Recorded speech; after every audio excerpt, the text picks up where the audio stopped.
typical disgusting display. Oh, tonight we got 'em. Goldie, the Sulk, and JC. The typical disgusting display. And it starts right now.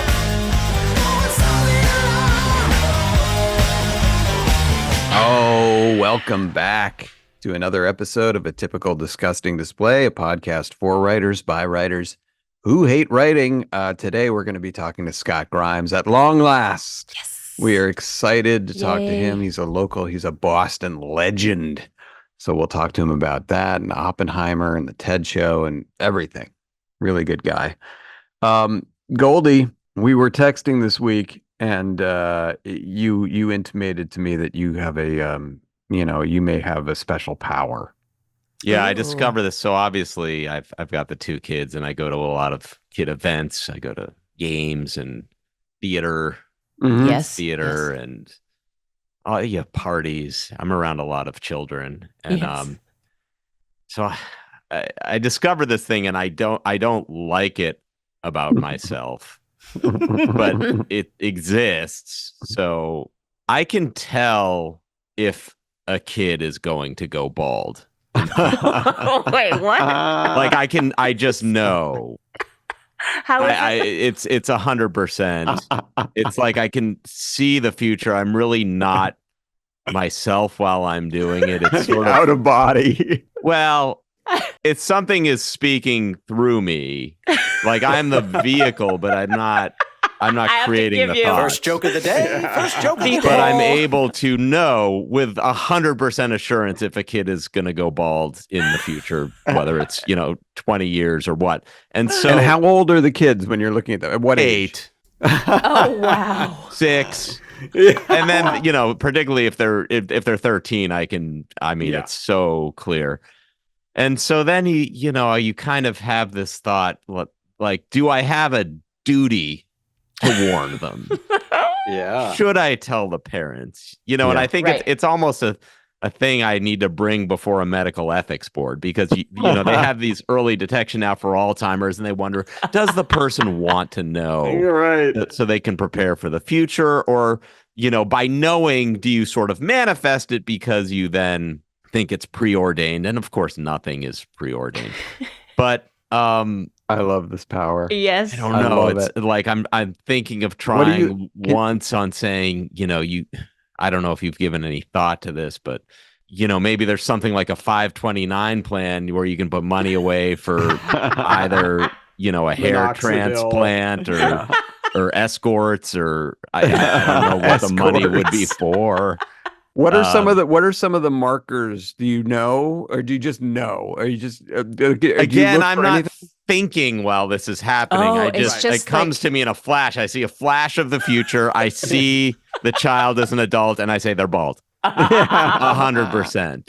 I love this. And it's in a way it's a curse. Yeah, and a Anyone blessing. who and a sees curse. the future at all will tell you it's a curse. Is it a blessing? I mean, It is. sure. It's a curse and a blessing, and I think maybe now this Like is where we millions. maybe we get started on this podcast, Goldie's Kids, and Well, I just want to use it for good. This we start putting together power. a fund for Goldie's Yes. Kids. Yeah, I Yes. don't know, but it's sort of depressing. Oh God, Goldie's little bald eagles. What do we call them? Something. I don't know, and because they don't know, like they don't know what's going to happen to them, which is what makes it so kind of both touching and sad. or- Right. Tragic. Yeah, Pre-counseling. I love this superpower. I mean, it's a perfect superpower for you because it does you nothing. Like you gain. well, that's the nothing thing. If from I it. were to approach a parent and tell them, and they would get angry, I would say, well, what am I getting out of this, do you think? Yeah. You think I have a scam or an angle from this? Have I asked you for anything? Do you think I want to be doing this? This is the conversation I like having?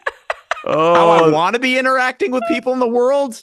this is like your dead zone. It's the bald zone. In the dead zone, the guy can see how people are going to die. You can Right. just see if people are going to be bald. I Right. love that. I You know, love and, that. and I mean, I think the ultimate use of it there was a story about a doctor, and he was approached by a woman who said, both of my parents died of heart attacks at 32 and my grandparents all died of heart attacks in their early 30s. What should I eat? And the doctor said, you should eat anything you want. Oh, there you go. Meaning, Wow. you Yeah, know, it's over. Right. yeah, you're going to have a heart attack. It's over. And so I just want to Live say, your like, life. like maybe these kids, we make everything that the rules are 18 and 21 for them. If we lower it to like 14, Yes. because Grow they're, your they're hair out. they're gonna go bald, and then this world of sex and partying will not be available to them. Right. So maybe they should be able to vote, and they should be able to get their driver's license and whatever. Like, we should just up their Drink. Yeah. what we say their biological ages, Lower so the that they can then threshold. have these experiences reserved for older kids, because when they're older, it's gone. They can't have them. Right. Oh, God, I love It's not a bad this. I idea. love it. Thank you. You know, I realized it when you were talking that I too have a mild superpower. Oh, yeah? And my superpower is that I can see 3 minutes into the future, and I know that I'm going to be terrible at Johnny jokes.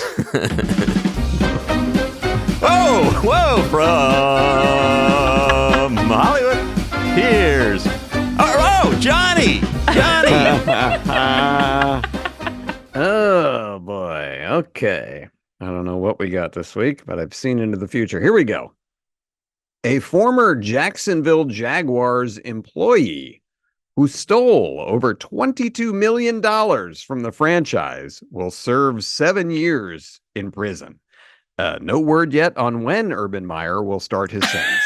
Not a good coach down there. Stole some money. Or maybe you heard about this. Lily Allen stated in a recent interview that having children ruined her career. And I have to agree because I have no idea who that is. Yeah. That's what I thought when I read the story. Okay. Maybe you heard about this too. After a closed door meeting, former Vice President Mike Pence said that he could not endorse Donald Trump for president. Oh boy. I'd love to have been a fly on the head for that conversation. And finally, for me, this one that might be a thinker and a stinker. Well, after over 80 years in business, Joanne Fabrics has filed for bankruptcy.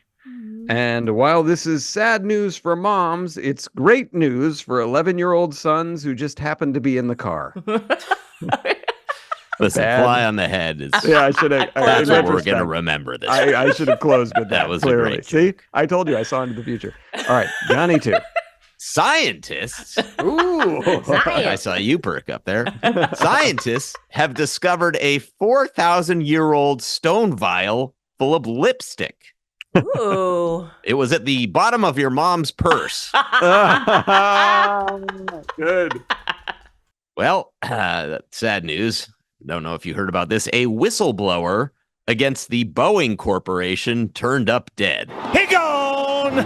Boeing denies any wrongdoing, saying the guy had a screw loose and they would know. that was good. Excellent. Excellent. Well, the Russian election was held this week, and Vladimir Putin is facing more dissent than ever before. In a sign a crackdown on the opposition might be coming, he's building thousands of new 9th floor windows. Oh, boy. Check him out. Check him out. Well, according to a new study, 30% of Gen Z women now identify as LGBTQ. And, you know, it's not like they're all gay. The Bs will still take Ds. And finally, a Safeway employee was caught pleasuring himself on the fruits and vegetables. Oh. In his defense, that was some damn sexy celery. Celery had tits. I don't know. I'm Q-coming. Oh, God. Those were very funny, Goldie. Cucumber. Thank Get you. it. Those were great. Oh, folks, fun show today. We're going to be talking to Scott Grimes momentarily, but we have a very special guest this week. It's been a while since he's been here, by Gar, but we keep begging him to come back. He's Tom Gammel's agent, Morty. Yeah. And Yes. Hello. yes, Morty is here. He can barely contain himself. He loves. Hello, Goldie. Hello, Alec. Hello, CJ.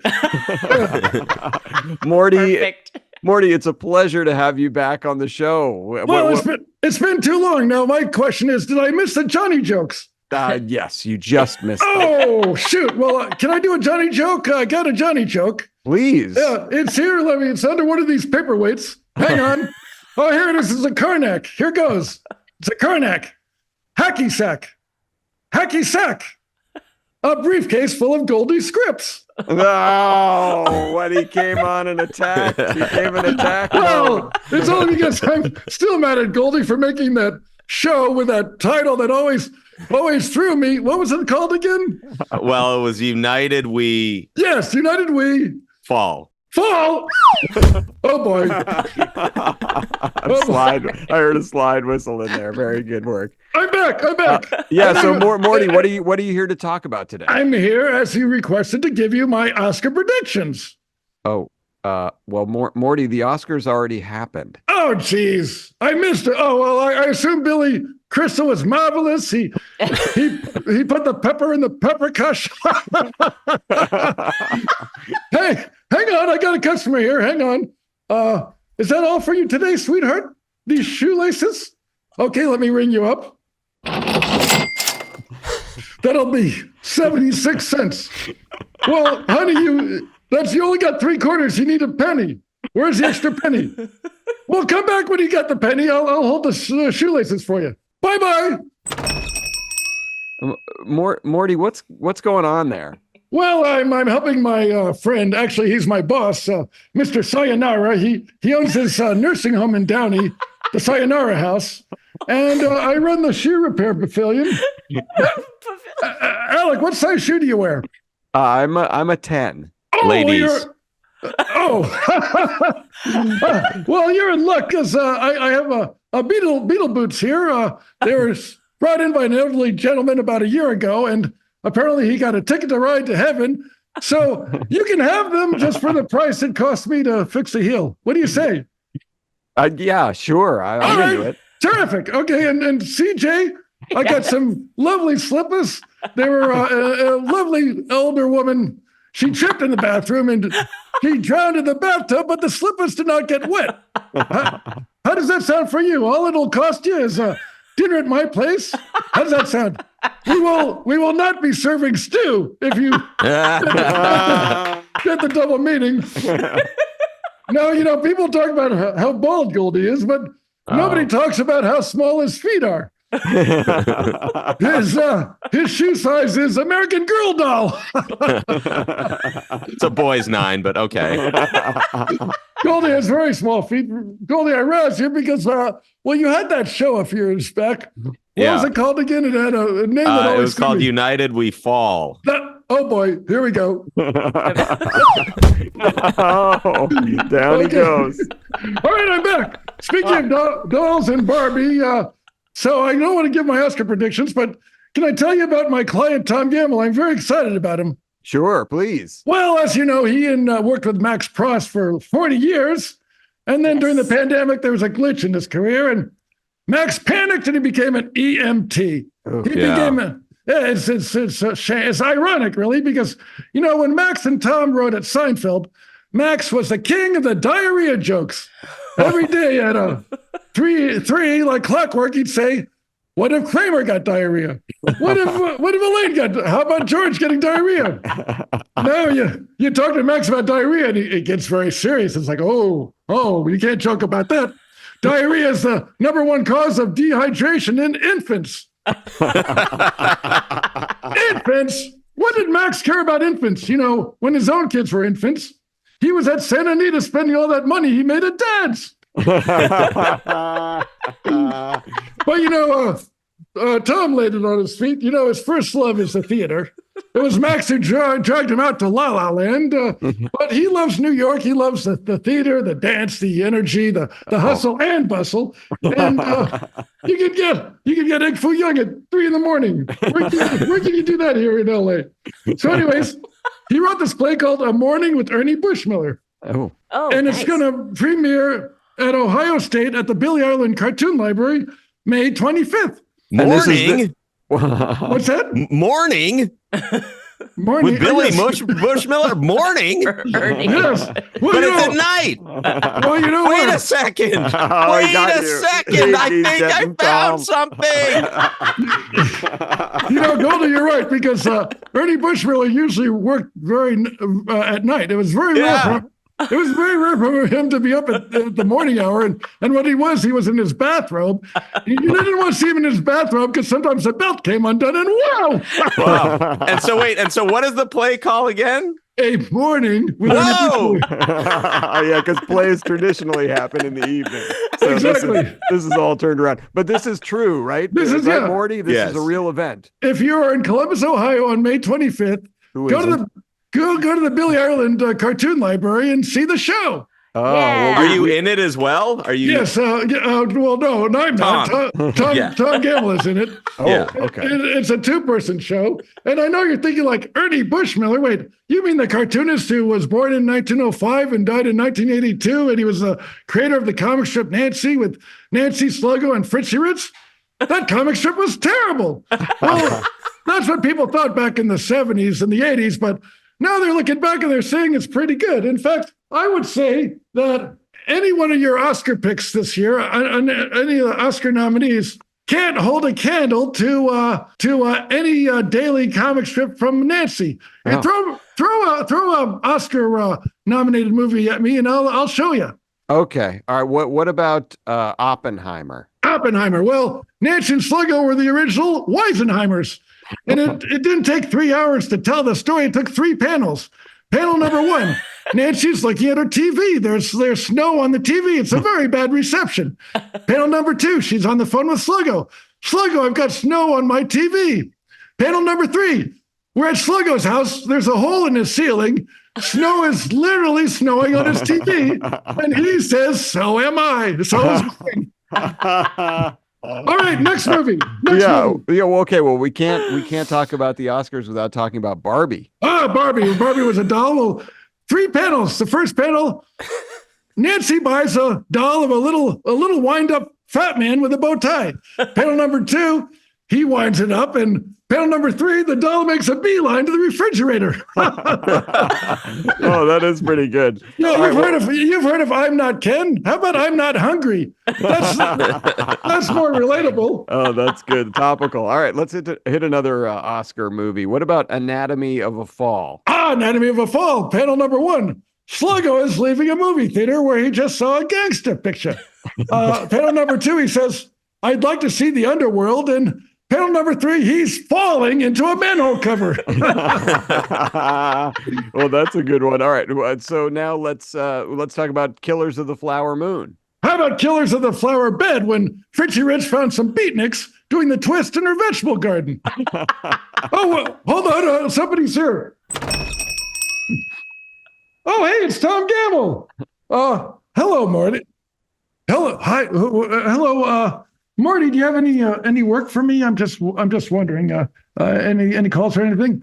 Yes, I got a polish for you. Something by, let me get this name right, Manolo Blahnik.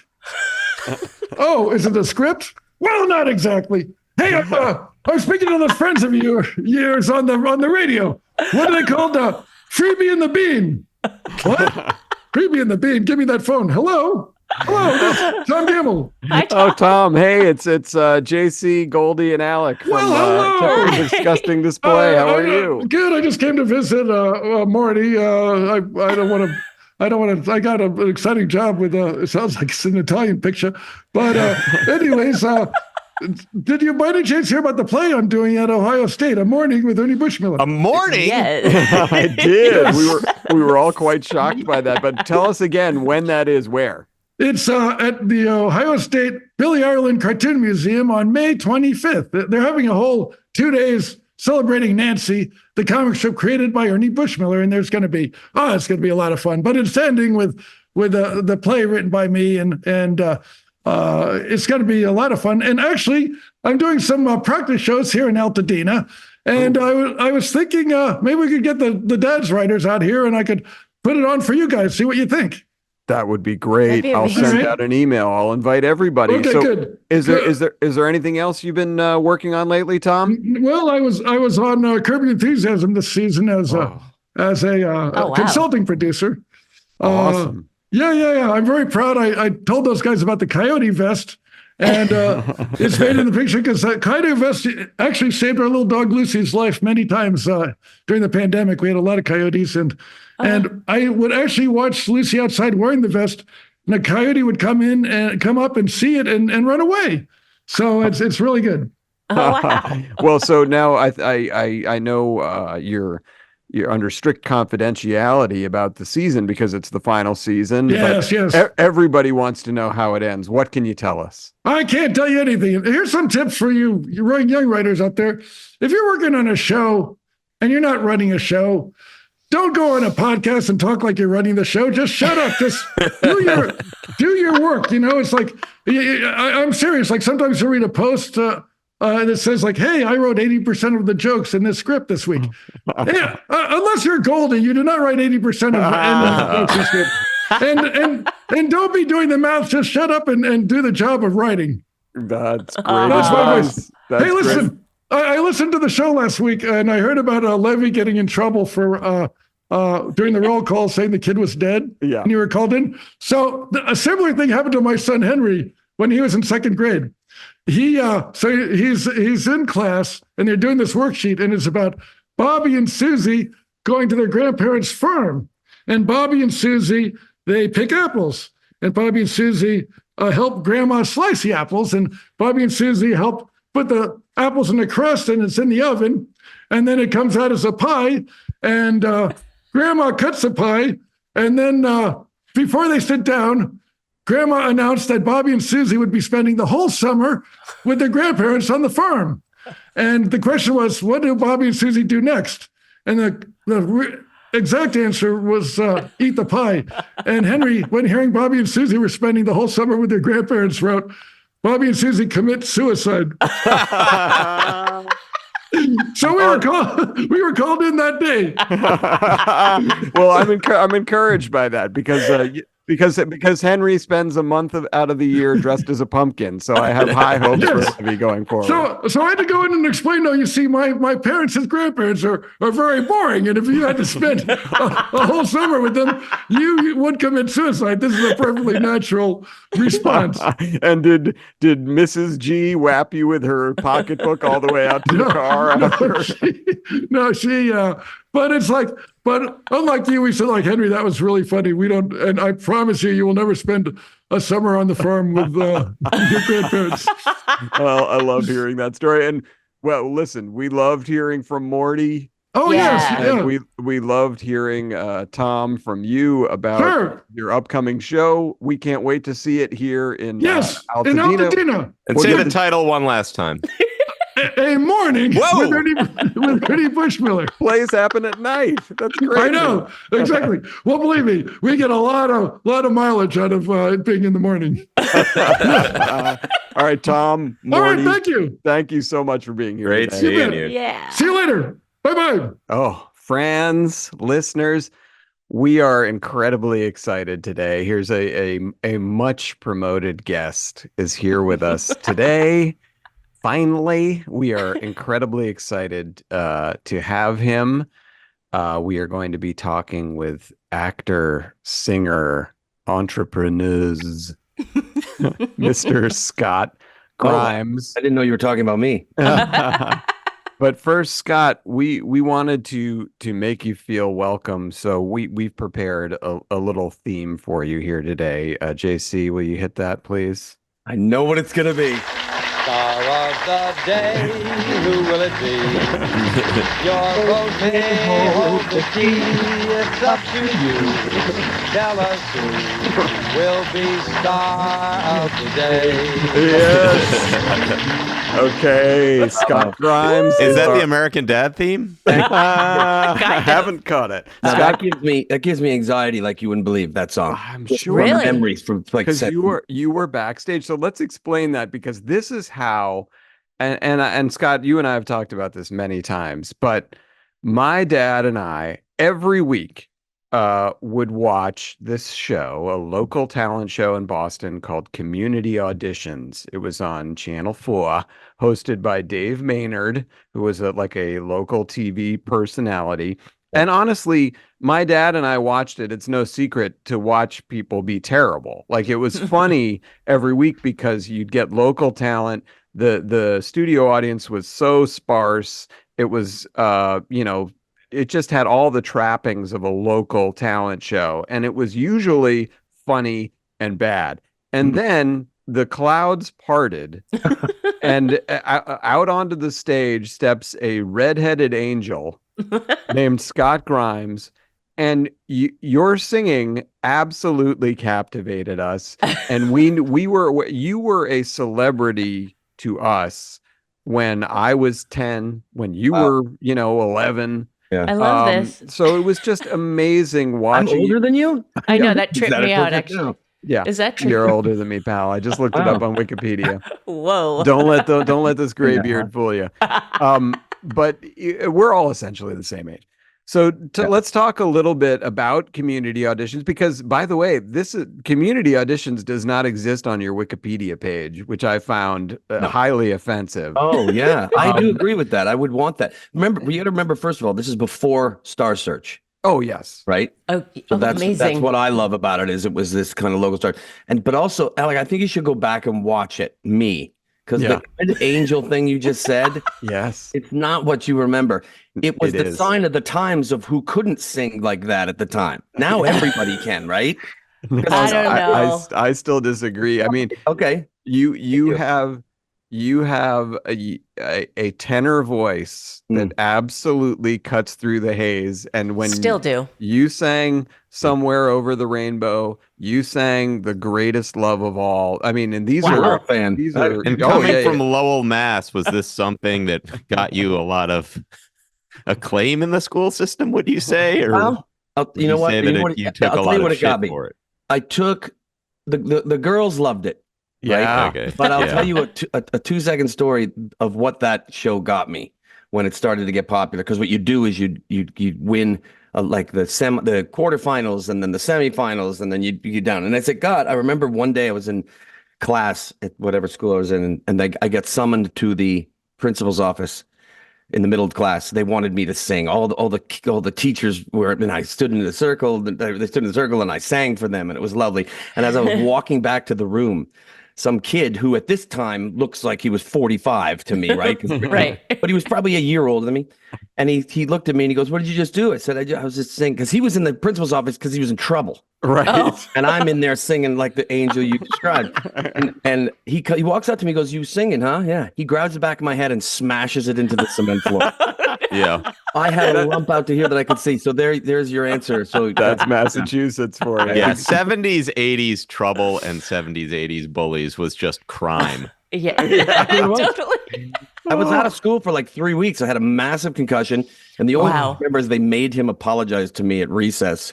Oh my Yeah. god! But I think about that guy a lot. Way too much. Because I hope he's not around anymore. I had like a sty in my eye, and I was on the way to the nurse's office, and I was like kind of blinking, like I was like, and I was walking to the nurse's office, and there were parts in our school where it was like, do not walk in this part of school. Like, Wow.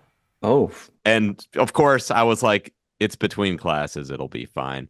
And a kid steps in front of me, like this hockey player Oh no. who's, Missing older, 3 teeth. years older, built. And he goes, "Well, what are you fucking blinking?" And he starts blinking. He goes, "What are you fucking blinking?" And then he just punches me in the face. Oh. And so then I get to the nurse's office, and she's like, "Well, why are you here?" And I was like, "Well, originally I was here because I had a thing in my eye, but now I have been punched in the face." Oh my god!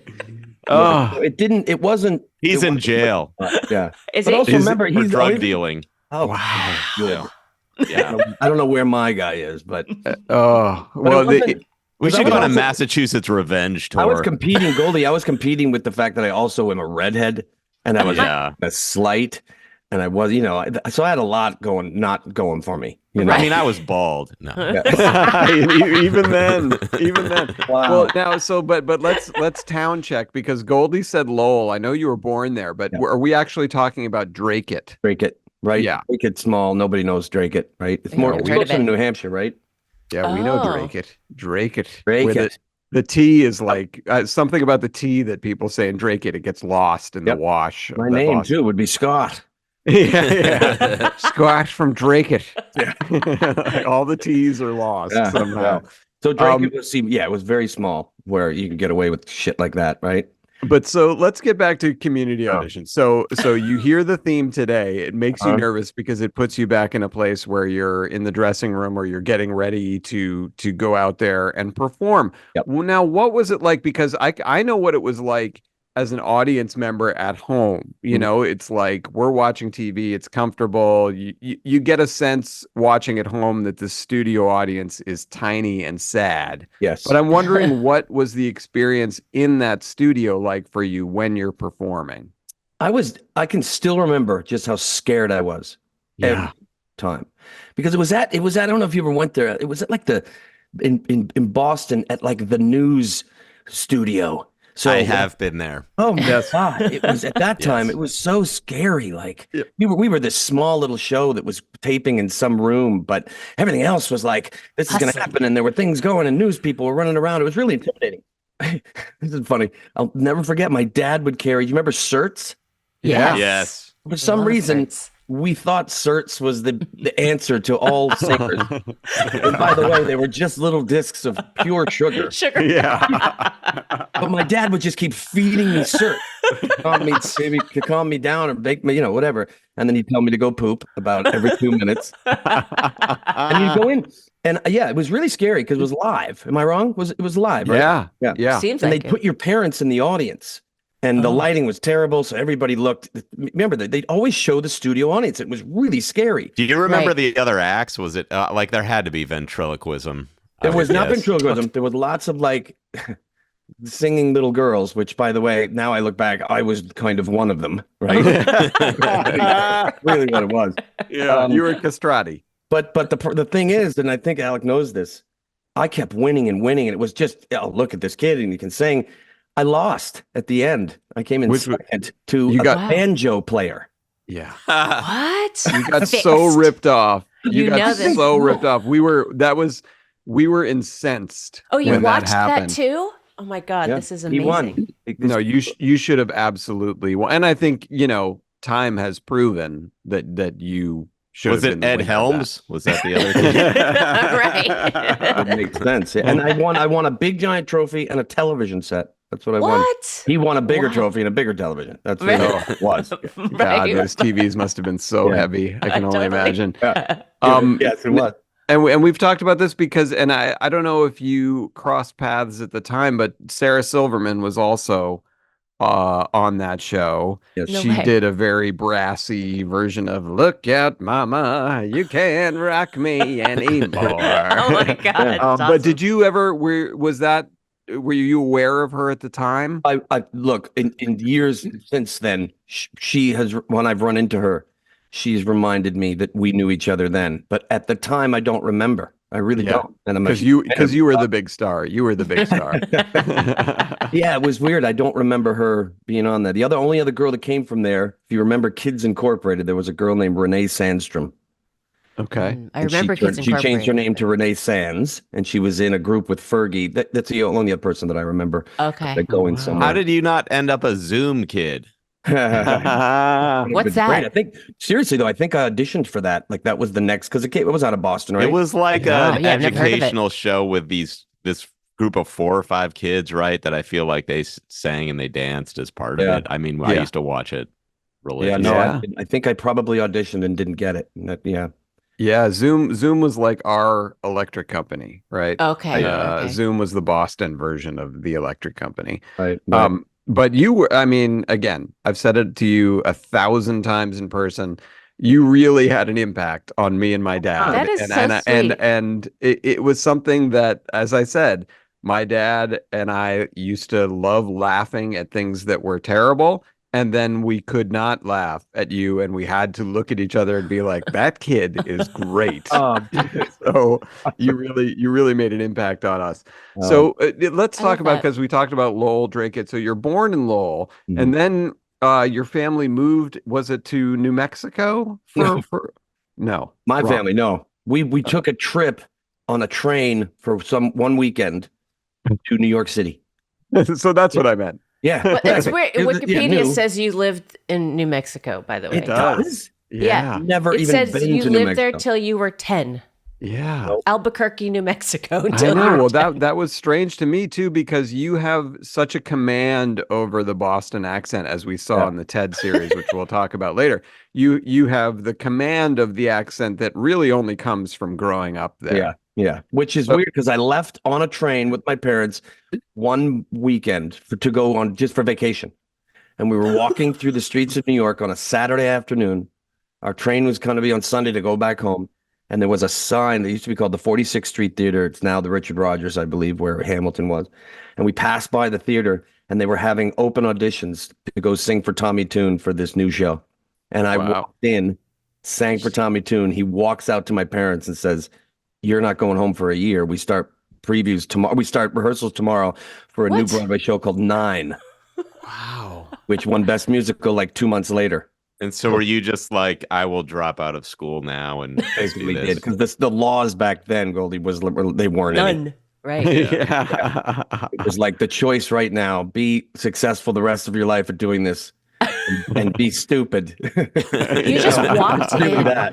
I've And never that's heard of it. that. That's incredible. You walked in, you saw that they were having open auditions, you walked in, and then you booked it. That's right. That's so And cool. I started rehearsals that Monday, and And how old were you? Just about to turn 11. I can't believe they used to cast things with just like a poster in the street. You know, Unbelievable. Yeah, and All right. Tommy Tune's still around. He's still doing it. So Wow. we got 9 and 11 there. That's in New York City. How did you do that? You predicted the future. But what do you remember from that show? Like, what was Tommy Tune like? I feel like he's only someone that I just kind of hear about in a joke. Yeah, right. No, he was great, but back then, and maybe today, Broadway directors kind of directed you during rehearsals, and then you never saw them again. so where did he live? We lived at the Sheraton City Squire on like 54th Street for a year. Oh my God. I was making $480 a week. And the hotel was what, $2,000 a week, you know. It was the most ridiculous investment. Or maybe not.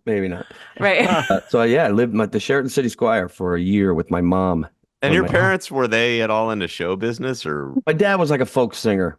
You know, he taught me how Okay. to sing, but nothing, Wow. nothing like this. So they, Yeah, really- I mean, really I'm great. just trying to picture the 70s or 80s. If I told my parents I wanted to sing, they would have just been puzzled and sent me back to my room. No, this was different. I felt like people ask me all the time, like, did you know, the pushy parent, that famous 80s thing that I'll probably end up talking about on this, of pushy parents, and my parents were not. I felt like I was kind of leading them and pulling them along, which that's was saying, cool. yeah, they were just saying, yes, sure, let's try this. What an adventure.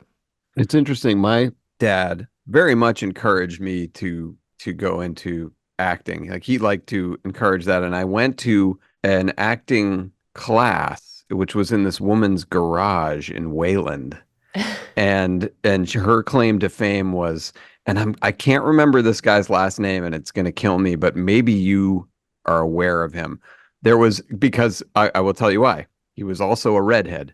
Huh? His name was Alistair something, and he was the claim to fame of this Wayland sort of theater school in the garage was that they were able to get him local commercials. And there was a local commercial on the Community Auditions Network, Channel 4, where Channel 4 was like, we're protecting, the most valuable resource in our community, our future. And it was a redheaded kid walking out of like a sort of heavenly spotlight, like looking around like, oh, he's Mr. Future Kid. And it was this kid, Alistair, another redhead. But he couldn't sing like a bird. Is that where you got that headshot? Yes. Oh, Have you that's seen amazing. his headshot? Alex it's headshot so from his good. teen years. No, We'll put it up I later, didn't but know you were. he's basically dressed up what what an out of touch adult would think a young Tough looked like. Like it's sort of a combination of a greaser and Michael Jackson. And he you are wearing like a glove, right? Like a driving glove. Yep. Am I right about that? Yes. And a kind of like a members only leather- jacket. Oh, I thought it's leather. A members only style Wow. jacket, like pleather with the white piping along the outside, and like a sort I of know that jacket. the driving glove with the exposed knuckle holes. You know, These were pictures, So right? sick. To get a job, get a specific. Yeah. Like a headshot. Like what role do you need That's what I'm that saying. kid?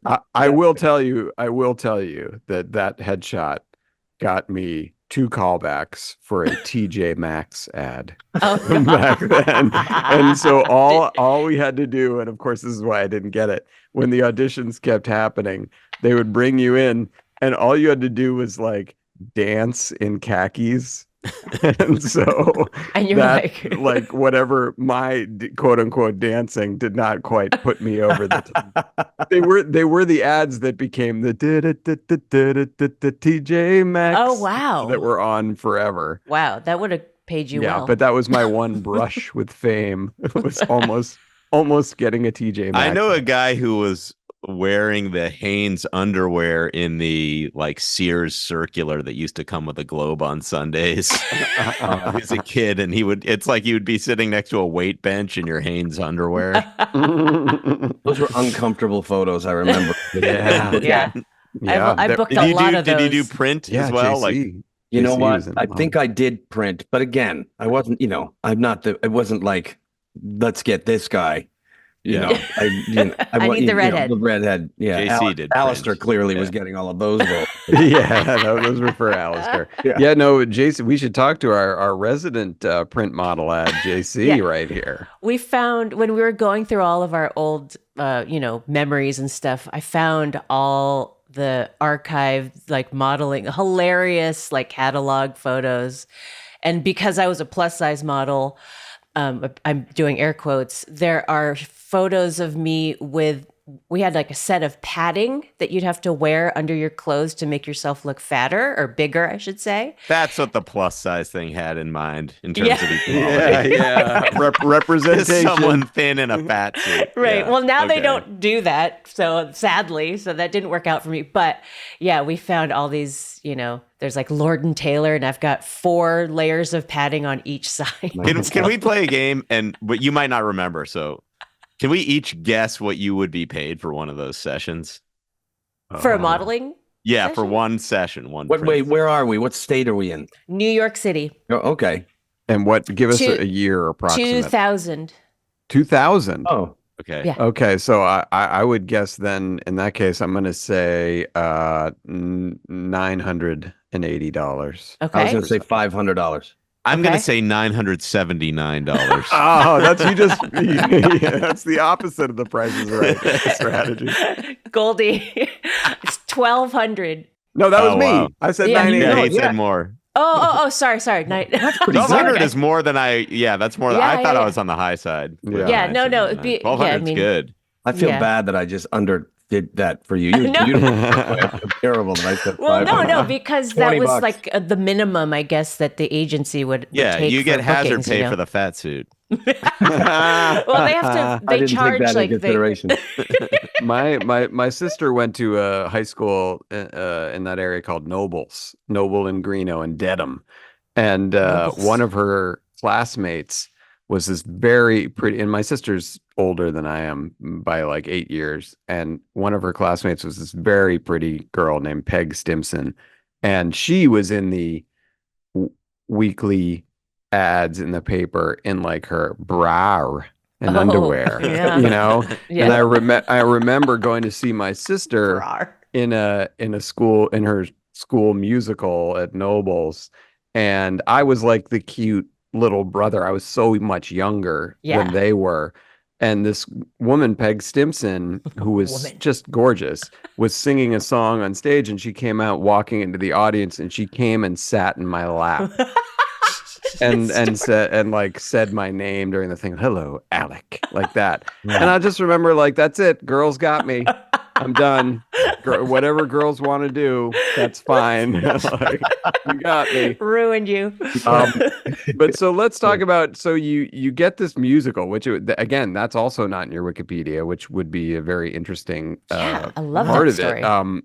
So what happens after that? Because we see you on community auditions, you're doing this musical in New York, and then the next thing I know, you're in Hollywood in movies. Yeah. So how did that happen? Well, first of all, remember, I did the Broadway show because you're on Broadway, you're auditioning for television commercials all day. Right. So I met Seth Green. Oh. You know, I'd walk to an audition if I saw Seth Green. I was like, it's one of us. Right. Yeah. That's funny. Right. You know, and I got my SAG card just immediately. And I say that because it's so difficult nowadays, but somebody paid for it because it was this and they needed this redheaded because Seth wasn't available or something like that, you know. And then I did another Broadway show called Chaplin that I got through that brought me to LA in previews. Okay. And then we were like, okay, Hollywood and TV movies of the week were my jam. Yeah. When they were huge. Yeah. Yes. I was in 12 freaking Christmas TV movies of the week with huge suit, like Mickey Rooney. I did one with. Oh yeah. Did that feel like at the time, did that make you a celebrity, or did that just make you more like a working actor? Was like it was so much smaller than that, like anyone who did anything Right. seemed more prominent. I think That's a good because I felt like a celebrity just because of the people that were in them. Right. I look back Right. now and it was like Mickey Rooney wasn't getting the big movies. He was Right, getting but paid for these little TV movies of the week, but there was still Mickey Rooney. It was still. And I'm Mickey standing Rooney. next to him. I'm his grandson. So I felt. I love that. Yeah. What do you remember about Mickey Rooney? I remember everything that people talk about. He was very kind of, forgive me, very, seems like a nice guy, but very violent man. Oh, yeah. Like an angry man. When he had to like pat his little grandson on the back. Well, he got "Come on, payback. let's go." Yeah. He'd hit you really hard. Whoa, really? And he also, and I hate to rag on somebody like Mickey Rooney, but he also told me some advice that I kept with me for years, and it was wrong.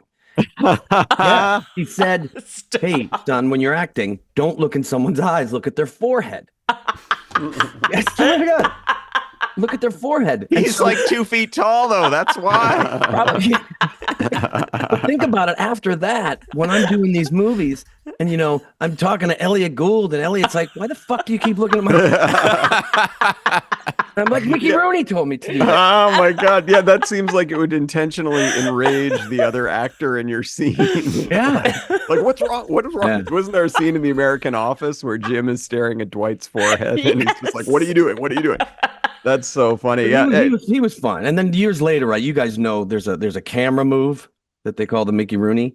No. I don't. Yeah. So I was on the set of ER, and they're like, "Hey, let's go over here and we'll do a little Mickey Rooney onto Scott." I'm like, Excuse me? why do you call it that? They're like, "Oh, it's a little creep."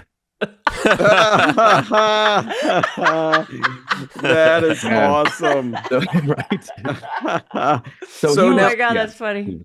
now, how long after these? So you're in these movies of the week, which you're right. Like those were the only game in town at the time. Like you're getting 25 million people watching these movies of the week, which Absolutely. is it's like a communal experience. Yeah. And you did some of the Christmas ones. I can only imagine, if Mickey Rooney's in them in their Christmas TV movies, what they Yep. must have been like.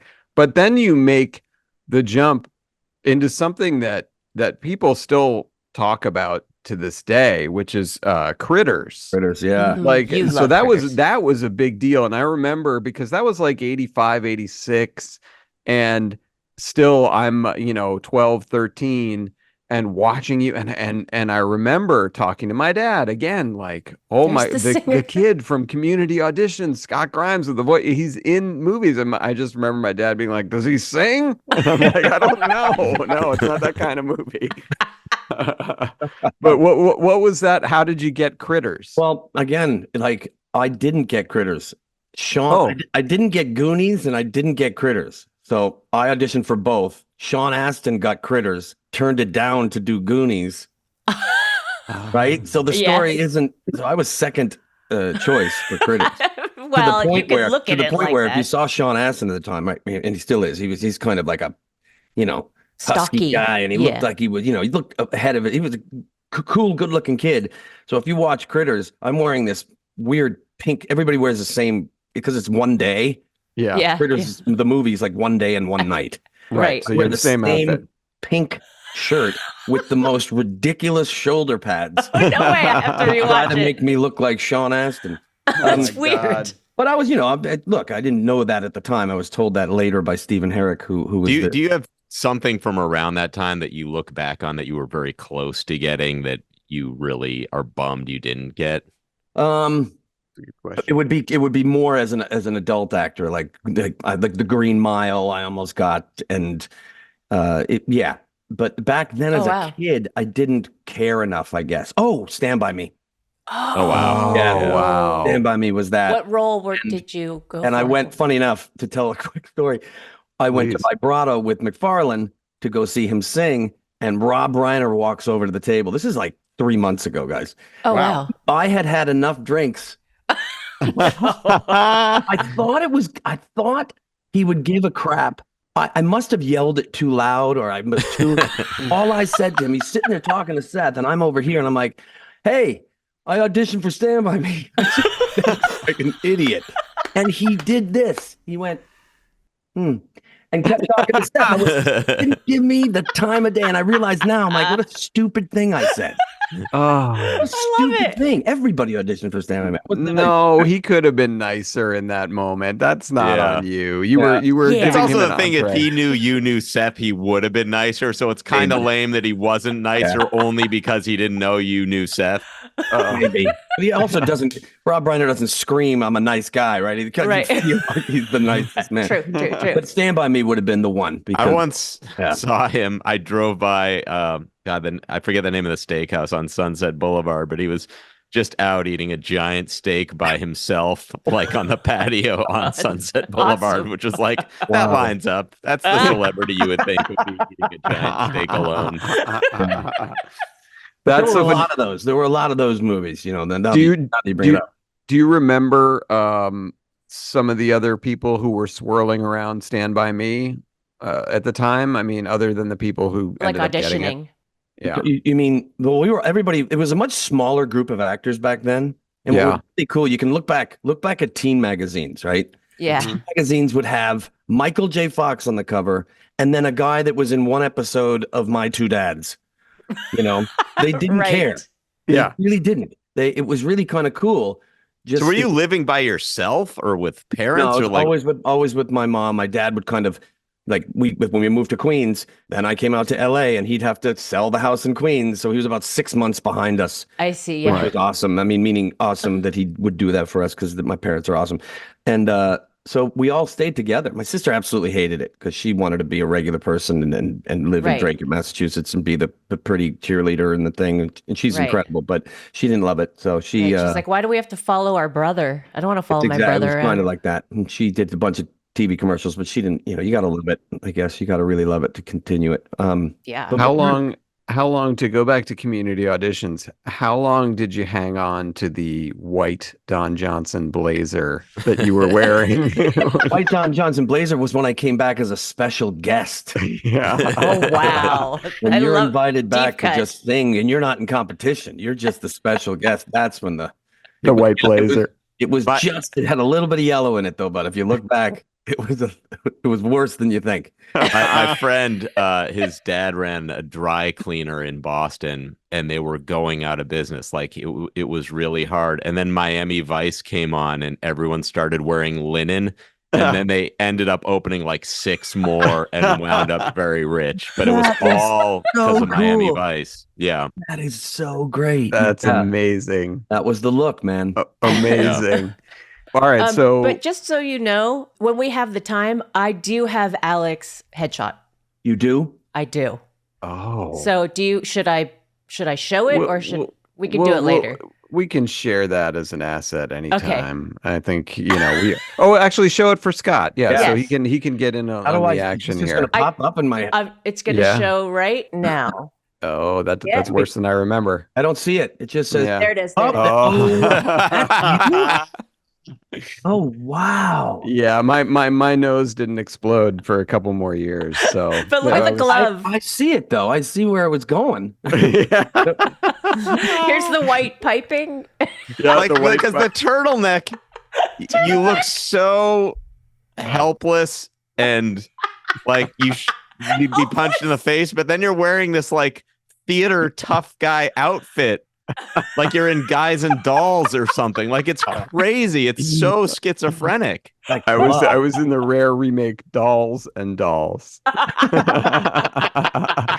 Yeah, what was the point of the knuckleless gloves? Like, what was what? I mean, Oh, I don't it's mean all- for you, but like in general. It's all for airflow. Okay. Let your knuckles For let your driving. knuckles They're breathe driving when you're gloves. driving. It's very important. Of course, I was That's a still good picture. many years away from driving at that point. Yeah, thank you for that humiliating. Speaking of that quote. picture, though, I remember Yeah. all the pictures were in black and white. So I disappointed a lot of casting rooms, right? Because they all the pictures were black and white, and I'd walk in Yeah, with the this. And my redhead. hair, my hair back then, guys, was more orange. It wasn't red. It was Oh. So red, So Cheeto orange. absolutely, absolutely. Yeah. But it So made I'm you sure- stand out a little, right? I mean, Yeah, it's a blessing and a curse. yeah. Yeah. If you're looking for that, you got to do the double. You got to do double the work if they're not looking.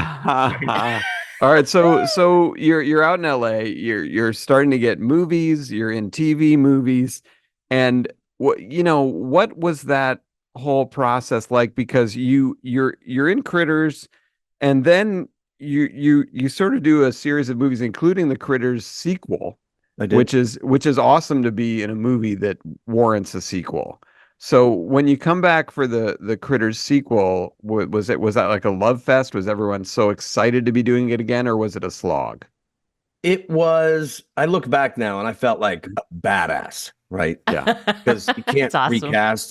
You couldn't. There was no competition, so Right. there was a confidence to it that was great. It's relative. I wasn't at all because I had. Remember, my best friends were Sean Astin, Mackenzie Astin, Kirk Cameron, Corey Haim, Corey Feldman, and they were doing these Right. giant movies, and I was still doing. So we can sit there and talk about me all we want right now, but it wasn't the greatest time. I was. see. I understand that. It was absolutely B movie. I was working, but I guess in hindsight, I thought I could be doing better. Were you stressed out? Because you're what age at this point?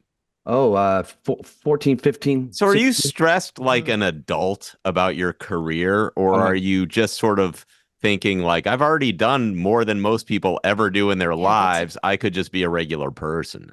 I want both of those things. I was stressed. There was many times that I wanted to quit and go play professional hockey. That's all I wanted to do. Oh wow. Wow. But I will say, we were in So a. you were that good at I mean, then you must be pretty good. I was pretty good at hockey. Yeah, and Awesome. I wanted to do that, but it was I don't know. Again, all my friends. My mother was now like a manager. Right. And my Oh, manager, interesting. so that Yeah. was the world back then. And Jason Hervey's mom and my mom started an agency. Oh, Jason Hervey. Yeah. God, Yeah. what a 80s pull that Yeah. guy is. Yep. He had one of the best 80s faces. It was like Right? an 80s face from the 1940s he Yep. had. Yeah. Oh yeah. Oh yeah. And he yeah, was, yeah. So he, and just, Wonder Years. how weird that group was. I ended up marrying Jason Hervey's first girlfriend. Like years and years later. That's how kind of small that world was of people, and have 2 kids with that person. Yes. Oh, Wow. That's sweet. Wow. Yeah. Now you mentioned some of your friends, and you mentioned the Coreys, who were their own universe at Yep. that time. Did you get sucked into any of the kind of the world of LA, the underworld of LA, like some of them did, where you're drunk at the age of 15, or having your mom there? Was that a little bit? It was My a mom and little more dad by then controlled? were there. And that's thank you for asking that question, because I saw it. I was protected by it, by not only my parents, but those kids, Corey Oh. and Corey. I'm going to say this, and one's gone, and I would never say anything bad about any of their parents, but Right. mine were better. Right. Yeah. At that time, at navigating the B movie actor, right? I Yeah. can't say Right. how they were navigating their giant superstar children, Yeah. but clearly the rules were different, and my Yeah. rules were and Corey, we're talking to Alyssa Milano, we're talking to Nicole Eggert. We were all a group of friends. Yeah. They respected my parents. So I kind of feel like, and it's more of a story you can tell now because you never know what's true, that they were saying, this isn't for Scott. Yes, thank God, right? He's not from where we're from, and so I saw it happen, and I saw things that in hindsight I probably could have done something about. But like the good example is I was supposed to do License to Drive. Corey wanted me to be in it, but my parents wouldn't emancipate me, and you had to be. They were like, "No, we're doing night shoots for 4 months. We can't. We're worried about the child rules or whatever." Did you resent your parents at the time? Huh? Did you resent your parents at the time with their Probably, restrictions? but not. Again, I had such a great relationship with them that I gotta say, there's also probably significant delinquency in Drake It. Have you stayed? Right. People always point to Hollywood and say, well, this happened. But I knew plenty of people, and I grew up in a nice suburb of Boston, but I know plenty of people who were just burnouts and washouts. We used to call them burnouts. I don't know. Totally. No, I know. Yeah, I was just, I wouldn't, it would have been way worse if I'd stayed. I mean, I remember a guy in the yearbook, and his quote was, 1 foot in the grave, 1 on the pedal, because I was born a rebel. Oh my. It was like, that almost rhymes. He was friggin' smoking. I mean, there was like a smoking area, and those kids were like drinking, and they were running wild. It was a different time. Yeah. And but so thankfully your parents weren't like, okay, Scott, Bye. you can go play with Michael Jackson too.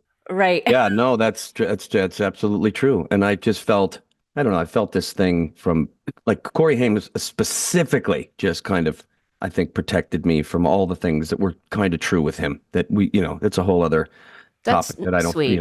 We don't love to talk about because he's not here to defend himself. So no. Right. But one who is Corey Feldman. Yes. And so do you get the same feeling? Because I think we in the writer's room the other day, even a couple weeks ago, we watched, out of morbid fascination, one of Corey Feldman's concerts. Mm-hmm. Is that for someone who, you're buddies with him growing up, and you're also, you're an amazing singer, and watching him do that thing, does that make you feel any kind of way about what's going on with him? I mean, do you feel like good for you, you're doing it, or is it more like, oh, come on, dude? It's the first one you said, but it's not like good for you, you're doing it. You're clearly having fun. You're clearly in another universe that you can't look at yourself and see what we see. Right. That also makes me go, oh my God, dude. Yeah. Like, how can I help you understand that these people that are showing up, they're not showing up for the reason you think they're showing up. yeah. But that's and also what pisses me off, and you guys will agree, Corey Feldman is a really good actor. Yeah. Like why are you choosing this when you could settle down for a second, take a year off and come back? Guarantee you're going to work because he's just really good. Yeah, I was just watching The Burbs. He's had a small role in The Burbs, but he's terrific. Oh, as a young kid, he had something. Like I remember, because I loved horror movies, and I watched Friday the 13th Part 4 that he's in as a little kid, and he's so good in that. Good. Like So Corey Haim was the same way. They both had this thing of like they're somehow connecting to something where they just seem like actors. They were kids, but they didn't seem like kid actors, which is its own thing. That's interesting. I didn't know you were buddies with them. But But so that transition too, right, that we're in right now that we're talking about that's the thing that I don't understand how I did. And I'm not complimenting myself because, Corey Feldman and Corey Haim, they didn't have to go through a transition. They were huge superstars. The only thing they had to do was keep getting better.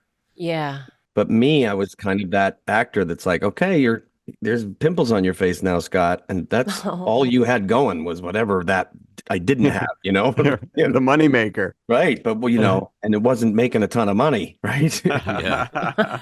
So, Well, it's interesting because over the years, and by the way, we'll get to this and talk about this more, but congratulations on being in the fucking best picture of the year. Woo! I mean, that's what an accomplishment that is. You're and the #1 streaming series comedy. That's I know. this is a big Same time, year. Yeah. This It's is a like big- almost the Matthew Perry territory of the Hey, number we'll one watch movie, it. number one TV show. Watch Yeah. it. Watch it. Let's not make any comparisons there. No, but that's all. I think. Thank you for saying that. That's all. I'm not being self-deprecating. It's just you can't plan that. Neither of those things, right? You audition for something, you get it, you're in it, and it has a life of its own. So, I'm just I feel Yeah, well, it's awesome to see again because every time I look at you, I'm taken back to community auditions, and I think like, holy shit, here's this kid who was performing, as you say, in that dumpy, scary studio, Yeah. you know, on whatever drive it was on the fringes of Newton and Boston, and now you're in the Best Picture, and not only are you in it, but all of your scenes are with our reigning Best Supporting Actor, Robert Downey Jr. Yep. So what was, and you talk about a guy who did it all, who had the Corey's experience in his life, but Right. then came out, like you said, rose like a phoenix on the other side. What was he like to work with? just it's you get things like that from, like, I was nervous coming onto this interview because I dig the three of you and I'm scared of all three of you because you're Nope. down. Shouldn't be. Stop. I know, but I think I like canceled this interview a bunch of times just out of fear. Did you? We didn't notice. Yeah. Hilarious. I know. I think so. Walking onto that set was the most scared I've ever been. Right, walking onto Oppenheimer, and he could not have been more welcoming and more just. He knew it. He can sense it. He's been doing this a long time. Yeah. And he did that thing too, where he immediately goes, Scott, yeah, man, I love your work over the years, and da da da da. And you felt, okay, I'm on this team. I'm in this group, and now I can do my best work. So he was just absolutely incredible. How do you audition for Oppenheimer? For those of us who don't know, like, do you get a few pages of a script and then you just tape yourself in your home, or like, and what's Don't your get the script, approach though. to that? Well, I got one page, and it was a scene from another movie that I'd never heard of, or something Chris Nolan wrote. I still don't know to this day. It had zero to do with Oppenheimer. It was just kind of like, here's the smell of this to see if you could play a guy from the 1940s, 50s, right? Oh, wow. That's what I'm guessing now. Yeah. It was 4 lines, and I had a full giant beard because I think I was getting ready to do Ted, kind of. So I was like, oh, maybe Maddie should have a big beard. Yeah. So nothing about me looked like Oppenheimer should have looked, right? That movie. And I got a call 3 days later saying you got the part. I'm like, what part? They just sent me 5 pages, right, of the script. I never ever, still to this day, never got a whole script. Wow. It's just stamped with my name, 5 pages. And I learned my 3 lines, and I got to Santa Fe and was in the makeup trailer getting my hair done the day before I started, and I didn't have my glasses on because I was, they're doing my hair. I couldn't see. And in the trailer was a guy, and I'm just having fun talking to him, whoever this is. And I mean this. People are like, you didn't know. I'm like, no. And I got up, put my glasses on. It was Robert Downey Jr. Wow. And the next day I started work, and I get summoned to the set, and I walk on, and Chris Nolan says, Robert had this idea that you should be standing next to him in the whole movie, basically. If you're his lawyer, you should just go with him in all these places. And I'm like, what a great idea.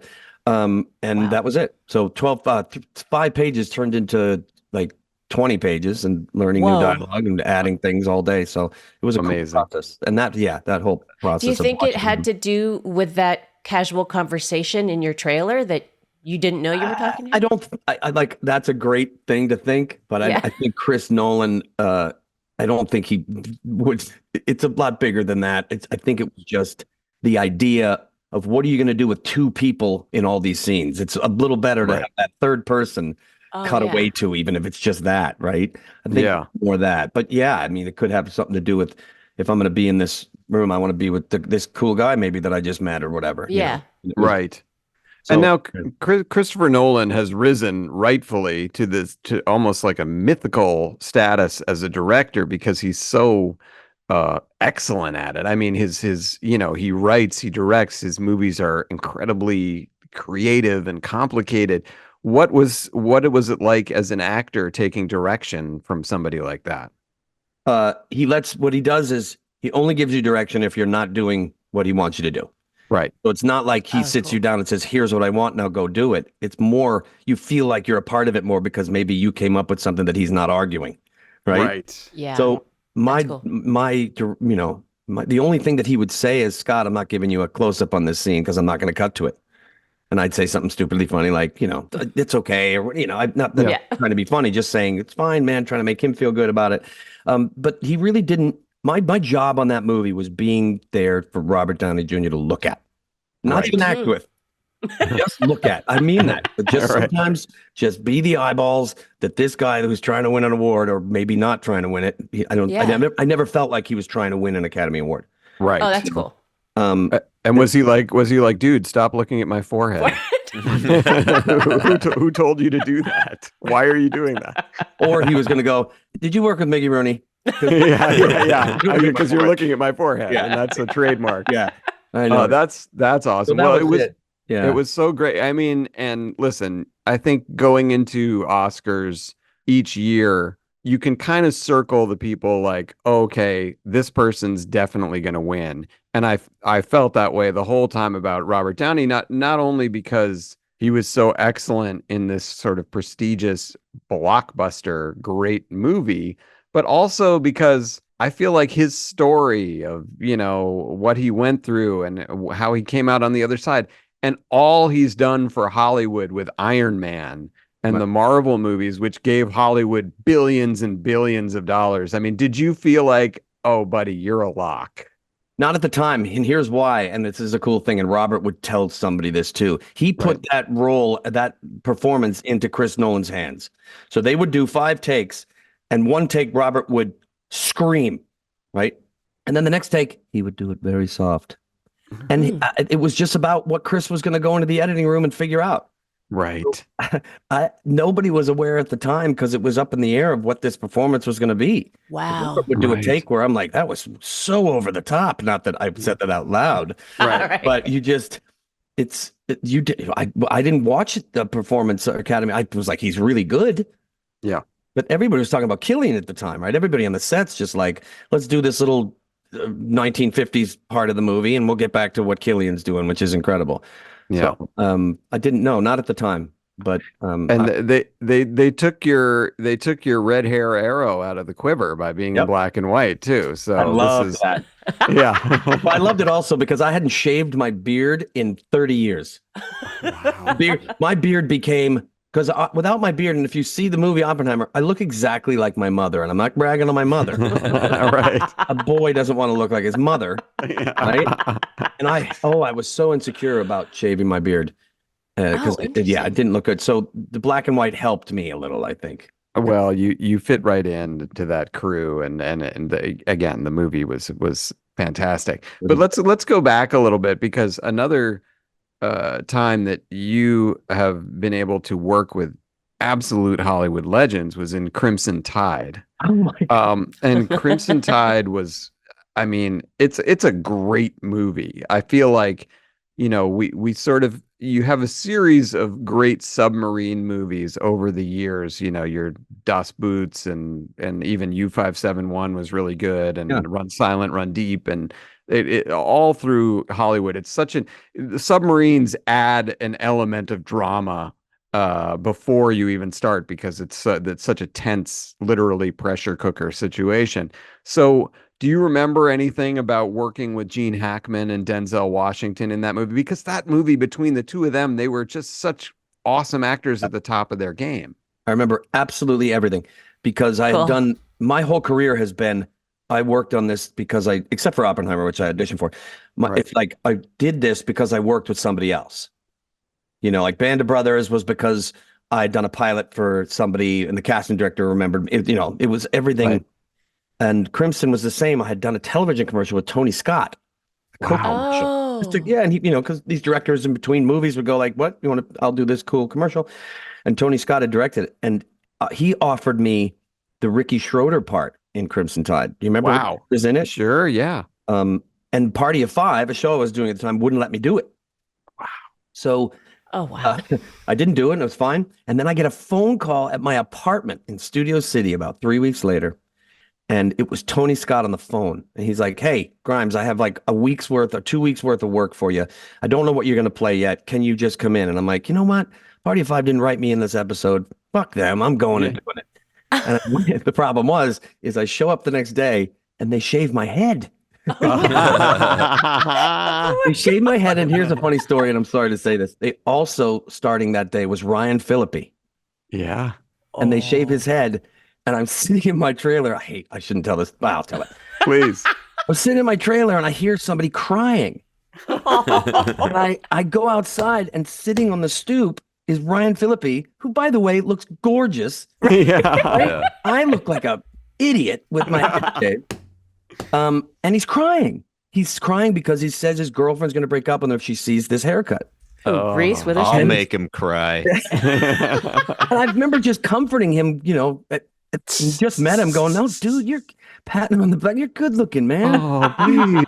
Yeah. You're gonna get so many women pregnant. I promise. So that day, I get called onto the set.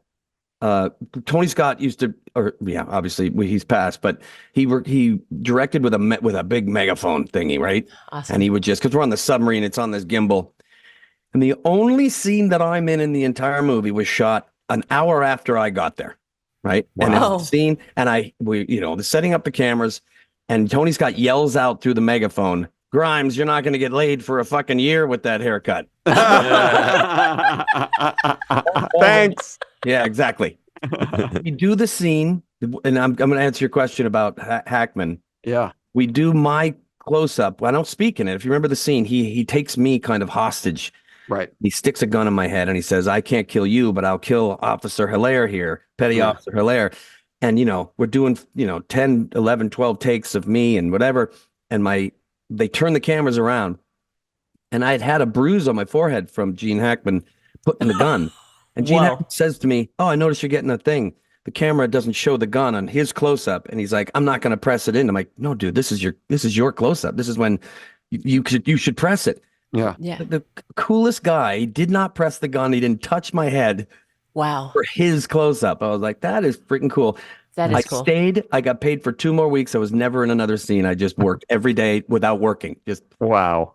Wow. that was it. I'm in the one That's- scene, the one thing, and it was awesome. That's a dream. And that is just that's a cool movie. Do you ever rewatch that one? No. I mean, because it really holds up. I happen to should. have seen that recently. I and should. it's a I just fun don't. movie. Yeah, I don't. But it's interesting because you sort of categorize yourself as like, well, I didn't become like the superstar of the Coreys or whatever.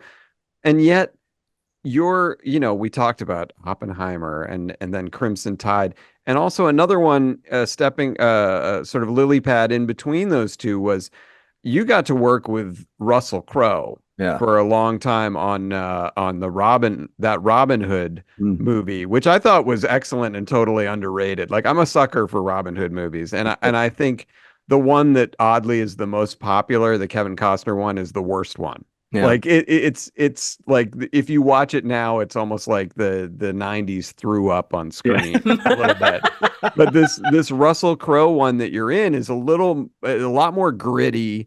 And I forget, did Tony Scott direct that as well? Ridley Scott. Yeah. Right. Whoa. So Yeah, okay, you worked cool. with both Scott brothers and Russell Crowe. What do you remember about working with the two of them? Well, Russell and I were already great friends. We had done a movie in 1998 called Mystery Alaska.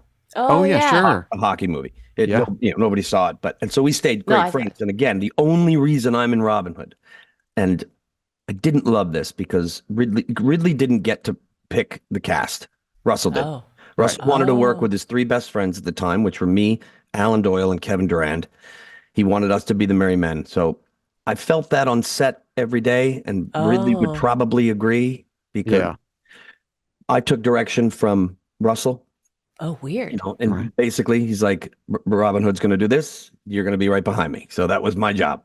Right. So I loved making that movie with my friends, but I don't still to this day feel like I worked with Ridley Scott. You know what I mean? Yeah. Oh, that's so interesting. Felt like because look, I play a Welshman. My accent is not very good in that movie. I think Ridley would come in and I'd have this like something to say, and Ridley would so kindly be like, "Let's cut that speech and just," and it would end up to be one line, and I got it because Welsh is a tough thing to sell anyway. Yeah. But no, it was so great, and it was great to be there with your buddies. But That was, yeah. I don't feel like I should have been in that movie if Ridley had anything to do with it. He would have Are probably are you still friendly with Russell? very. Yeah, we did music together we still do kind of Oh, music yeah, he together. We're in plays- this, band called Indoor Garden Party that it's just a bunch of middle-aged actors. Right, I read about that. Does Yeah. Cameron Crowe have something to do with that? Nope. Okay, I don't know why. In Wikipedia, it's leading me in all the directions. Because Indoor Garden Party, it said like Cameron Crowe created this band and Scott Grimes is the lead singer. Oh no, I think they mean Russell Crowe. They're probably just Oh, yeah. then maybe Oh, even yeah. I read it wrong. Yeah. Yeah, Oh, that right. would be weird. They're- Yeah, he just started. Yeah, it's just, that's why the Merry Men, that's why we were in it because we were singers. And so now, we've talked about it a little bit, but how did you come into the Seth MacFarlane universe? Do you remember first meeting him? I do. And you're going to edit this. So if it's a long story, I promise I'll make it short. No, please. My We like friend this. Kim Furtman, the first girl I ever kissed behind a dumpster at 71st Street when I was like We 11 love years Kim. old. Behind a dumpster. I know, it's absolutely true. She tells the same story. Yep. And you had to look at her forehead. Yeah. She's short, guys. She's Yeah, short. She's lovely. And she She's the best. came out Yeah, here we love her. and got a job. I think with you guys, right? I think she was Seth's assistant. I didn't, Assistant. and I Yeah. hadn't met him yet, right? I was on a hockey team, right? Now let's because I'm 52 now and I can tell the truth. I was on a roller hockey team, But out here, right? Yes. I can tell the truth. and me and my buddy Jacques were kind of called by Danny Masterson. Remember, Danny Masterson, who's now Of in course. Yeah. He's I know nothing about him, had nothing to do with him, never met him, but please continue. And Goldie, I loved your letter, but I had- going Scott. It was a rebuttal more to the other letter that was written. I had done Party of Five with Danny Masterson, and he wanted to start a roller hockey team. He got me on it with my buddy Jacques. We were like, cool, we're on a roller hockey team. This is fun. And it turns out the entire team were Scientologists. Oh. I didn't find this out. Yeah, I didn't find this out until too late. We're already in, we're in the championships and whatever. And over the course of months, they'd go like, Scott, you should give us some. I'm like, nah, I'm good. And they were The very funny sports movies you learn right before the championship that you're playing And for they never- Scientology. they never pushed anything. Right. I've one also found that to be true in the defense of all of them that I've met. They've Yeah. never once. Are you kidding? Yeah. No, I'm Oh, okay, good, serious. yeah. They've never, all the They were people have subtle and been they do their universally cool to me. But I get a call one day from the captain of the team, a guy named Jim, and he says, Scott, I cheated on my wife. And I have to do this thing called restitution or whatever the word that they do when they do something wrong. Yeah. And I have to send her to a hotel for 2 weeks, a spa hotel, and I need to borrow $10,000. I said, no, Jim, I don't know you, dude. I can't do that. And he was like, okay, sorry, click. My phone rings 2 days later, and I answer it, and it's a guy, and he goes, hey, Mr. Grimes. I'm like, yes, this is Joe whatever from the Celebrity Center, Scientology. We hear you're going to be paying Jim's bill for $10,000 of the thing. And I'm like, oh, no, you're mistaken. I'm not going to do that at all. I told Jim I can't. And the guy goes, nope, you are. Oh, wow. Oh, wow. Cut to, this guy is I keep hanging up on him. He calls me back and he's like, we know your children's name. Oh my Where God. you live. Well, We're I gonna- take it back. I take it back. we're gonna put a lien on your house. And now I'm in my backyard screaming, you motherfucker, I'm gonna find you. I'm screaming. Seth MacFarlane on the other line goes, I got you good, Scott, didn't I? Wow. Kim Furtman had told him the story of this Oh my guy. God. And Seth goes, get him on the fucking phone. And does this whole, that's how I met Seth MacFarlane. That is unbelievable. I'd never Yeah. heard that. Yeah. That's Yeah, great. that's Sorry. how I met him. And then we were just buddies. We were just friends. I mean, I think I went to karaoke. Most likely we had been to places, me and you. And then American Dad, when Family Guy was going off, I think after the third season, he created American Dad and called me and said, will you come in and audition? And I was so scared that I burned him a CD. And at the time, man, that took a long time, right? Yeah. Remember when burning a CD was like an 8-hour process? Yes. Yeah. And I burned the CD with the only voice that I could come up with. And I had it messenger to him, and he called me and he said, cool, thanks for the CD. You still have to fucking come in. Yeah. And I went in and did the one voice. And if he had said, okay, give me what's another option, I wouldn't have done the show. Right. Wow. I didn't have another option. That was People come to perfect me all the voice. time. They're like, you're a voiceover actor. I'm like, I'm not. Not anywhere near how good those guys can do. And that just started, so that's that friendship was first. and Yeah. Got me the thing. So That's amazing. So here we are 20 years later on American Dad. Isn't that crazy? I mean, unbelievable. what And my agents for the first 7 years were like, dude, stop it. This is never, every year they'd say, it's not getting picked up. It's not getting picked That's up. It's da-da-da-da-da. And look at us. What Yeah. do they know? Incredible. What do they know? You want to So- shout out? You want to shout out those idiot agents? I know. The guy that said it is still my manager. Well, he won't listen to this. I'm so too does he? loyal. Yeah. Yeah. Well, so okay, American Dad, and then so obviously you're buddies with Seth, and Yeah. now you're working with Seth on American Dad, and then Seth gets his dream really of putting together the Orville, because Yeah. we all know Seth loves Star Trek, and this is his homage to Star Trek, his love letter to Star Trek, and so does he approach you about, hey, do you want to do this as well? I mean, how did that go down? It's a testament to who he is. And we were standing outside smoking a cigarette at one of the Family Guy American Dad Christmas parties or something. Right. I'll never forget what he said to me. We're out at the table and he's like, hey, Scott, would you ever consider doing television again? And it was the strangest question because the only reason I wasn't doing television is nobody was hiring me. Right. I didn't make a conscious choice. Right. Yeah. I think I made a joke like, I consider it, for you. And I said, yeah, of course. He says, I have this idea for this space show and da-da-da-da. I never thought of it. About 6 months later, we're at another party. And, I thought that he'd done it and cast it and whatever. And he said it again. He goes, this is looking like it's going to happen soon. I said, wow, thanks for still thinking of me. And I still had to go in and audition with him. But it was great because we put it on tape and then they showed the tape, which was before self-tapes or anything like that. Right. I Yeah. loved that because, again, I'm not the greatest auditioner live. I'm just not. And I'll tell you that right now. I've lost so many jobs because I get nervous.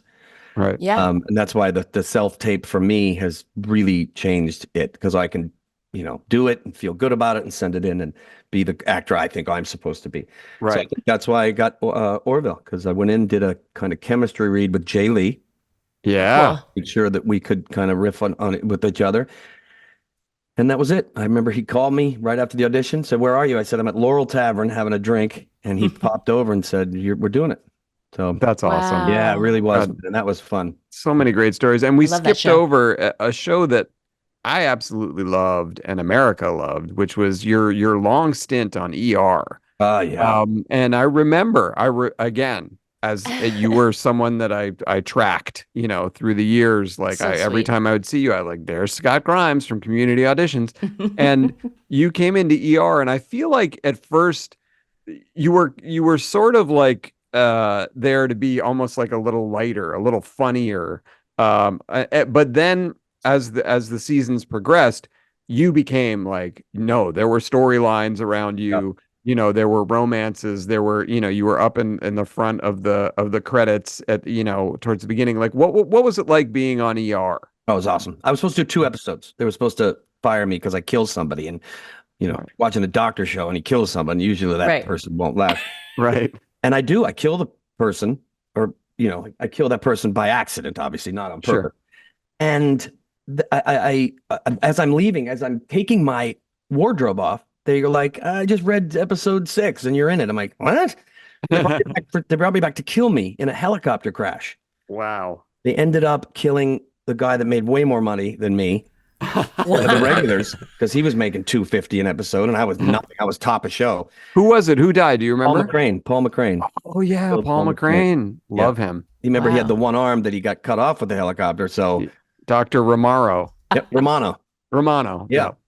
Yeah. And so they just kept me on and I kind of rode the show and then they made me a regular. So that's why I think they were surprised, that character he could only go one way. Right. He could only get better and Yeah. because of how bad he was. But that was the most fun I've ever had on a show, man. That's such a fun show, and it's on HBO Max now. Okay. And a couple of years ago, I did start rewatching it from the beginning, and it's amazing. It's kind of like Friends is a good comp for ER because they came out, I think, almost exactly the same time. Same year. And both casts were very pretty. Like, both casts said they had handsome and beautiful. But there was something about it too. There was an extra element. There was like great drama on ER. Yeah. Again, you talk about a submarine movie having built-in drama. Hospital obviously has that as well. Yeah. So that's a cool part of. Cool. It was a machine, right? That show just worked. Everybody knew their jobs, and it was just a pleasure to be on it. And again, like we all dream of being in the opening credits of any show, but that show, it was my first year as a regular, was the last year they did opening credits. Wow. Because you don't really have opening credits anymore like they used to, right? When you look into the camera and and what a dream that was to be a part of that. Yeah. That's so great. That's so great. Well, now before we let you go, thank you so much again for being so generous with your time. I want to just talk a little bit about the TED Show. Yeah. Because the TED series really is doing great on Peacock. I think I keep seeing it's their number one original series of all time, and it lasted not just like its initial weekend. It was really kicking butt still. So what I mean, that must have been a pretty freeing experience for you to get to play some of the people that you probably saw growing up. Definitely. Definitely. And also, like, weirdly, as an actor, being so kind of on not the ground floor, because Goldie, I didn't write any of this, but I felt I was going to Seth's house and he was showing me auditions for people because I wasn't even going to be in it. Right. Yeah. And so I felt like comfortable immediately when he said, "Do you want to give this a go?" And it's funny, it was a Zoom audition, and I was so nervous that I pretended. Here you go, guys. Same as this interview. I pretended like my computer broke Stop. for the audition, and he's texting me going, "Bro, we're on." I'm like, I don't know what's happening. So I said, "You know what I'm going to do, Seth?" He goes, "What?" I'm like, "I'm going to take my daughter at my house. She's going to tape me, and I'll send it to you." He goes, "Okay, yeah." And again, we did it right on this computer I'm on right now. I had a beer, and I did a self-tape, and then got to the next level and had to do it live after that, but still felt like, am I even close to what you're thinking? Were you like Harvey Weinstein in the courtroom? He's like, I can't even walk to do the audition. Very similar to that. Yeah, great comp. Great comp for Scott. Yeah. The show is hilarious. Yeah. You're so good. hilarious in it. And the dramatic moments, you're great as well. I just want to give you the kudos for that, because you really sell, like, I think the thing that makes people really like the show is the idea that this is actually a good guy and not just like a raging asshole. Yeah, right. That was the tough thing, and I think it comes across. And I will. It does. Harder, Goldie, I'm going to give you a comment at the read-throughs when we were at the read-through, and you would come into these read-throughs and play other people, including the person you ended up playing, the teacher. You killed it. So I would leave these read-throughs going, I got to work harder. I got to get fun. That's very nice. I swear to God, man, you were a great. I'm the opposite of you. He gets it in the read through and then he can't actually do anything ever. Yeah, not true. You were great in the show. You were so good in the show. No, you were both fantastic. And Scott, thank you, first of all, for coming here today. We love talking to you. And thank you for being just like, I think you can tell you've been a special part of my life for a very long time. So that this really means a lot to me, man. It feels like a full circle moment, for me. So I really appreciate that. So my mom still thinks Dave Maynard is alive. But he's not. Very much dead. Yeah. Very much dead. Thanks so much for doing this. Thank you, Scott. You were awesome. I appreciate you guys a lot. Love you all. Oh, God. Scott Grimes, so fun to talk to. And that was great. I love hearing how nervous he is. It's like he didn't seem nervous. He was great. And well, he's had a great, great career. And congrats on Oppenheimer. And thank you for being with us, Scott. Yeah, that was great. But now it's time for a portion of the show that we like to call Top 5. Top 5. Just beautiful. All right. And this was my / listener friend Chris Long's category. Yes. We should shout out Chris Long. Yes. Very Thank you, Chris. Smart cool, funny guy we work with. Cool might be a stretch, but smart No, and he's funny. very cool. No, he's cool. He's cool. And he sent in this category, which is top 5 athlete nicknames. So here we go. And I'm cheating at number 5 because I had to. There were just too many where I had a tie at number 5. Okay. Number 5, my tie is between the round mound of rebound, Yes, which is of Charles course. Barkley. I love that. And Kung Fu Panda, Pablo Sandoval. I think those are both great nicknames, Yes. great weight nicknames. And also here, related the other way to weight, number 4, the Slim Reaper. I like that one too, Kevin Durant. I love that one.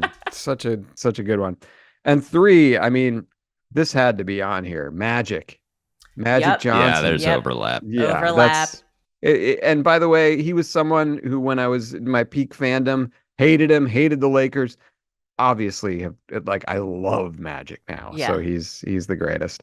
Number 2, the Bus, Jerome Bettis, the Oh. Bus. Love that nickname. And number 1, this was just a great nickname again from a period when I was glued to sports. The Microwave. Vinny wait. Johnson. Oh yeah. The Microwave. It came off the Detroit Pistons bench, and obviously he was called the Microwave because he heated up very quickly. Love that. Boom. Yeah, that's Great that's- category. All right. Yes. Thank you, JC, Chris, for doing that. what do you Okay. got?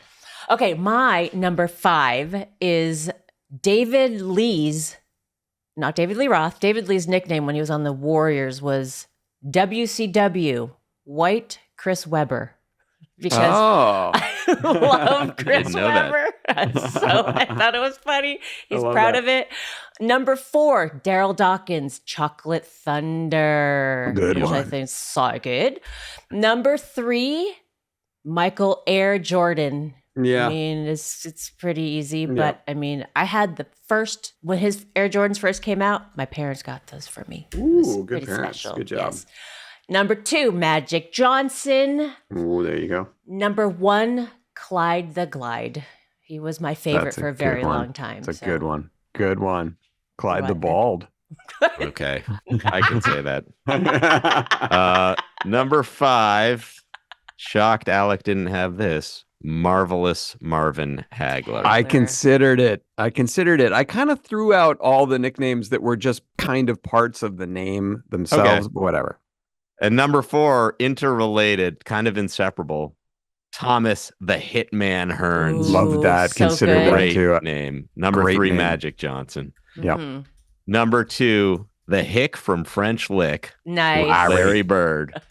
And number 1, I'm surprised no one else had this because he really was influential at the time. Sort of forgotten now. William the Refrigerator. Mm. Yeah, he Harry. was he Yeah. almost made it. There was to a that. year he was the most famous person in America. Yes. True. Yeah. I honestly, between the fridge and the bus, I had to make a choice. Yeah, you There made you the go. wrong choice. There aren't. It's subjective. All right, Goldie. What do we got next week? The top 5 songs that you hate that you also love. Aruba. That's great. No, I just love that song. I don't- know. I love that. I love that you're doing songs though, Goldie. Okay, Yeah. top 5 songs that you hate but you also love. Great. Yes. That'll be fun. That's great. Next week. And it could really be top 5 songs you love that you also hate. Right. That's true. Depending That also on your works. mood. Like you're so sick of them, Oh, but you theoretically love them. they do. That does mean something different. You're right. I also quickly want to shout out how happy we were to finally have Tom Gamble back. Yes. Boy, he is dangerously funny. I know. Love Tom. Yes. I wish he would Welcome come on back. He's every gonna be week. back. Yeah, it was good to have him back. And next Uh, week, Next week, oh yeah, we got the Ricker. Dan Ricker will be on next week. He's the head writer over at Jimmy Kimmel, and yes, you Danny know Ricker. that's topical.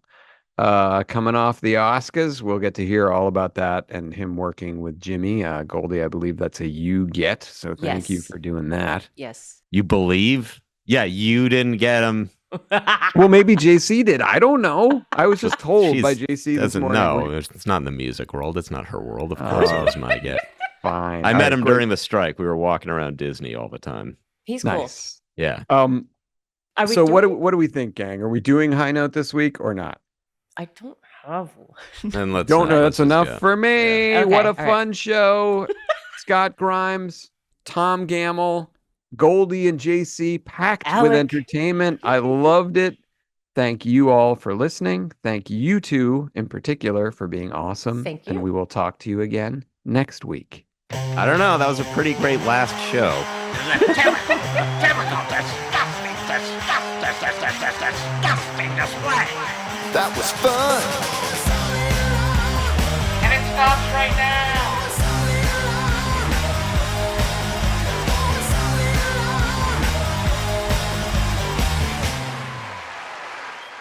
Don't let this gray beard fool you.